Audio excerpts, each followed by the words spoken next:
आमंत्रित करते हैं श्री रविंद्र जी जैन पत्रकार, संजय जी जैन मंगावली, शैलेन जैन, मनीष जैन बंदना भोपाल से, सभी एक साथ अपने कृपा सीखता जी। नमोस्तु इच्छामी महाराज जी। महाराज जी, मेरे मन में जिज्ञासा यह है कि मुनि निंदा का पाप क्या होता है। और महाराज जी, एक छोटी सी इसमें एक चीज और मैं जोड़ना चाहता हूं कि जिस व्यक्ति को ज्ञान नहीं है उससे यदि पाप हो जाए तो शायद वो क्षम्य होता है, और जिसको ज्ञान है उसके बाद भी यदि वो मुनि निंदा करता है तो उसके पाप क्या है महाराज जी? मुनि निंदा ही वास्तविक निंदा है। पूज्यवर उमा स्वामी महाराज ने इसे सबसे निकृष्ट शब्द का प्रयोग किया, मिथ्यात्व शब्द का। केवली सुत संग धर्म देवा वर्णवादो दर्शन मोहस्य। सबसे नीच कर्म यदि कोई है तो मिथ्यात्व कर्म है। नीच गोत्र से भी नीच, मतलब किसी नीच गोत्र में जन्म लेना इतना बड़ा पाप कर्म का उदय नहीं है जितना कि मिथ्यात्व की गर्त में जाना। उन्होंने कहा कि जो साधु संघ का अवर्णवाद करता है, साधु की निंदा करने का भाव करता है, वह नियम से अनंत संसारी है। और जब उदाहरण आता है शास्त्रों में कि महारानी छेलना जब समूषण में पहुंची, कहा भगवान आप जो कहो मैं सब करने को तैयार हूं, बस मेरे पति को नरक जाने से बचा लीजिए। तो उस समय भगवान महावीर स्वामी की वाणी में आया कि देवी, संसार के समस्त पापों का प्रायश्चित इस समूषण में हो सकता है, लेकिन किसी मुनि निंदा का जिसने पाप किया हो उसमें मैं केवली भगवान भी या समूषण भी उसको माफ नहीं करा सकता। उसे नरक जाना ही पड़ेगा, कोई नहीं रोक सकता। निधत्त निकाचित एक शब्द आता है सैद्धांतिक भाषा में। यदि तुमने अड़ोसी पड़ोसी किसी निंदा कर दी तो क्षमा मांगने से माफ हो जाती है। कह दिया भाई आई एम सॉरी, क्षमा मांगो, हो जाता है, शास्त्रों में लिखा है। लेकिन किसी मुनि के प्रति किसी ने अपराध किया हो, उसने फिर कितनी भी क्षमा मांग ली हो, लेकिन बंधा हुआ कर्म नहीं करता। कई उदाहरण शास्त्रों में आते हैं। कोटि भट्ट राजा श्रीपाल का आता है, उन्होंने क्षमा मांग ली थी लेकिन कोढ़ निकला तो निकला। दुर्गंधा को जब पता चला कि मैंने गलत किया है एक मुनि के प्रति, पर वो कर्म बंधा हुआ था, वह दुर्गंधा ने मुनि के प्रति अपवाद किया, ऐसा कर्म बंधा कि बाद में उसने सब प्रायश्चित किया, लेकिन दुर्गंधा से फिर सूकरी बनी, कुकरी बनी, गधी बनी, कितनी योनियों में भटकती रही। एक बार मुनि निंदा का पाप था, और वो भी अनजाने में किया था, जैसे आपने कहा, जानकर अनजाने में किया था। उसने जानती नहीं थी कि ये मुनिराज हैं, बस उसने कर दिया, अपवाद कर दिया। और बाद में जाकर के कितने भवों के बाद दुर्गंधा हुई। जन्म से ही उसके शरीर से दुर्गंध आती थी।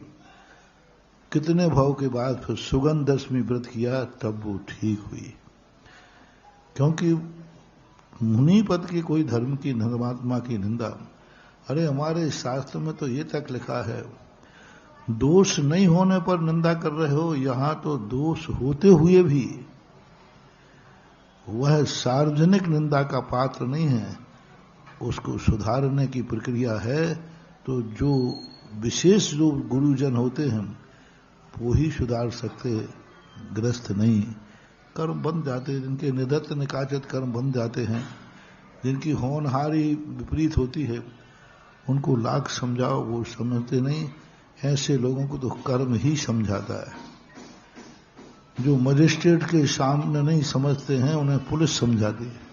जैसे तुम्हारे यहाँ दो है ना, एक न्यायालय और एक थाना, हमारे यहाँ भी दो हैं, एक धर्म और एक कर्म। जो धर्म की भाषा समझते हैं तो ठीक, नहीं तो बाद में जैसे कहते हैं ना, किसी न्यायाधीश के सामने कबूल नहीं करना तो पुलिस कहती साहब काय को परेशान हो रहा है, 2-4-8 दिन को हमें दे दो। ऐसा ही हमारे यहां है, जो धर्म की भाषा समझ जाते हैं, गुरुओं के उपदेश से समझ जाते हैं, वे सुधर जाते हैं। लेकिन जो उपदेश धर्म की भाषा नहीं समझते हैं, कर्म कहता है साहब आप समय खराब मत करो, कर्म कहता है इसको मुझे दे दो। और कर्म जब रिमांडर पे लेता है, रिमांडर पे ऐसे लेता है कोई आंसू पोंछने वाला भी नहीं रहता। और लॉकर में जब पुलिस मारती है ना, यहां तो कोई फिर भी तुम्हें बाजार में कोई पीटे तो बहुत, लेकिन लॉकर में वहां जो पिटाई पड़ती है वहां कोई आंसू पोंछने वाला। ऐसा ही हमारे यहां एक डिपार्टमेंट है कर्म। कर्म जब धुलाई करता है कोई भी आंसू पोंछने वाला नहीं मिलता है। ऐसे कर्मों का बंद, और ये कर्म बंद ज्यादा नहीं होते जितने ये निंदक होते हैं, सज्जनों के अपवाद करने, इनका घड़ा बहुत छोटा होता है, बहुत जल्दी फंस जाते हैं। मैंने कहा ना, मकड़ी कितना भी मक्खियों को फंसाने का जाल बिछाए, मक्खी फंसे या नहीं फंसे, हर मकड़ी अपने जाल में फंस के मरती है। ये नियम है, शास्त्रों का नियम है। मकड़ी बिछाती है कि इस जाल में मक्खियों को फंसाऊंगी, कोई जरूर नहीं कि मक्खियां फंसें, लेकिन हर मकड़ी का जाल जो है उसमें स्वयं जरूर मर के मरती है। जिस मकड़ी ने जाल बिछाया आज तक वो स्वतंत्र जिंदगी नहीं जी पाई, उसी जाल में उलझते उलझते तड़प तड़प करके मर जाती है। ये है निंदा का परिणाम। वास्तव में जगत पूज के चरणों में त्रिवान नमस्तु। गुरुवर, भोपाल से हम लोग आपके चरणों में श्रीफल लेकर आए, और पूरी भोपाल जैन समाज, अपितु आज पूरी भोपाल जैन समाज आपके आगमन की प्रतीक्षा कर रही है। पूरे भोपाल के आसपास के लगभग 1 लाख लोग, सभी क्षेत्रों के आपके भोपाल में चरण पड़े, ऐसी अपेक्षा रख रहे हैं। गुरुवर, आपने कहा कि भक्तों को श्रीफल, भक्त यदि चतुर्मास की भावना भाए तो उनका पुण्यार्जन शुरू हो जाता है। तो क्या भोपाल के भक्तों का पुण्यार्जन शुरू हो गया? और आप अनंत बिहारी हैं तो लगातार चले गए हमारा पुण्यार्जन। नमोस्तु भगवान। पुण्यार्जन तो उसी दिन शुरू हुआ जब तुमने भावना की होगी। और दूसरी बात है कि मैंने कहा ना कि पुण्यार्जन शुरू, मैं तो रास्ते में चल रहा हूं। नहीं, मैं किसी को कभी छोड़ते ही नहीं, और खास तौर से हम भक्तों को कभी नहीं छोड़ते। इसका कारण है कि मुझे ये शिक्षा मिली हनुमान जी से। वैष्णव दर्शन में बहुत अच्छी एक कथा है कि हनुमान जी पत्थर डालते थे तो तैर जाता था, और राम जी ने पत्थर डाला तो डूब गया। तो राम जी हनुमान जी से पूछते हैं कि बोले रहस्य क्या है? बोले आप भगवान हो, जान लो ना। अरे बोले जान रहा तो तेरे से क्यों पूछता?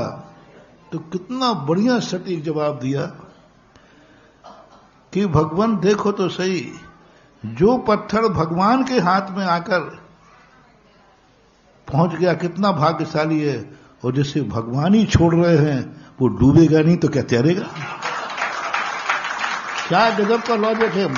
जिसे भगवान खुद छोड़ रहे हैं, और हम जो छोड़ते हैं वो भगवान का नाम लेके छोड़ते हैं। और आपके हाथ से वो दुर्भागा पत्थर तो देखो, कितना भाग्यवान था कि भगवान के हाथ तक पहुंच गया, और कितना दुर्भागा कि भगवान खुद उसको छोड़ रहे हैं। पर तब से मैंने कहा भैया मैं अपने भक्तों को कभी नहीं छोड़ूंगा, क्योंकि जो छोड़ा नहीं वो डूबा नहीं। तो अपन को छोड़ना ही नहीं, पुल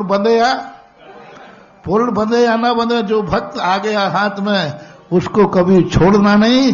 पुल नहीं बंधेगा तो नहीं बंधेगा, लेकिन पुल के तो और तरीके हो जाएंगे, लेकिन भक्त डूब जाएगा, उसका उद्धार करने वाला कोई। इसलिए भक्तों को मैं कभी छोड़ता नहीं, चिंता नहीं है। वास्तव में पूज्य गुरुवर आज सुबोदय पर विराजमान है, और गुरुदेव ने अपने मुखारबिंद से कहा कि मैं भक्तों को छोड़ता नहीं हूं। और हमने भी गुरुदेव जब पूर्व में सर्वप्रथम सुबोदय पर पधारे तो गुरुजी के नाम के पत्थर ही सुबोदय पर रखे थे, और आज देखिए क्या चमत्कार है। जय हो।